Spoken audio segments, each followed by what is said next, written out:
much easier to take heavy news with a dose of sugar. Well, if you look back on your previous album, what can you say is the biggest difference with this new album, sound-wise? Well, it's a bit more of a major key, up-tempo thing. The songs, the lyrical content isn't too terribly different from subject matter I've dealt with in the past. But yeah, like I said, more upbeat. You could probably dance to some of them. There's some late 60s, early 70s, like classic pop signifiers, like vocal arrangements instead of just straight vocal harmonies. Yeah, it seems like there's a lot of different textures, more synths and How come? more horns. There's horn sections and stuff. How come? Did you decide to record it this way and write this way, or it's something that Yeah, happened while writing?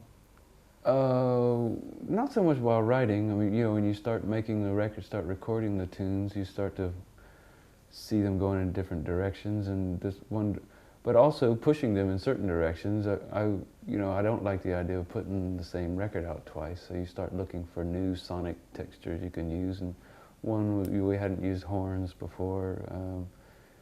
In one of my records, at least sax, you know, like sort of classic R&B, like Stax records, kind of horn sections, or like an Afro-pop kind of central voice, you know, have a sax play that role in one of our songs before.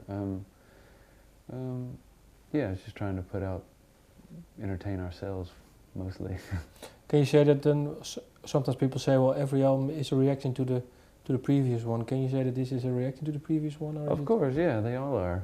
Yeah, I mean, you don't like to, like I said, you don't like to put out the same record twice, because that's no fun for anybody. I mean, as a listener, listening to other people's music, I'd much rather them try something different and fail than put out something the same as the last one, because that's no fun. That's not entertainment to hear the same thing twice.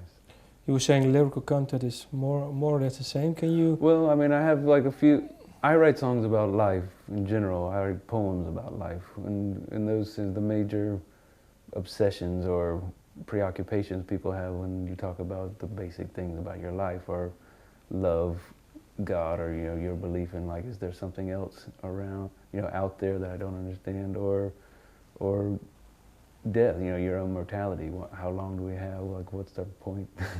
And so those things are still omnipresent in the Iron and Wine stuff, but it's just presented a little bit differently this time.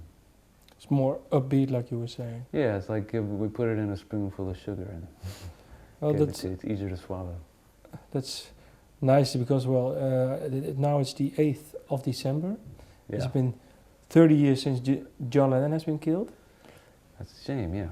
And I think he wrote his first solo album, the Plastic Ono album.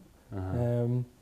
He said that Imagine was the same lyrical content, but also with a sugar on it, sugar coated. Yeah, it's true though. You know, everybody, you know, it's much easier to take heavy news with a dose of sugar.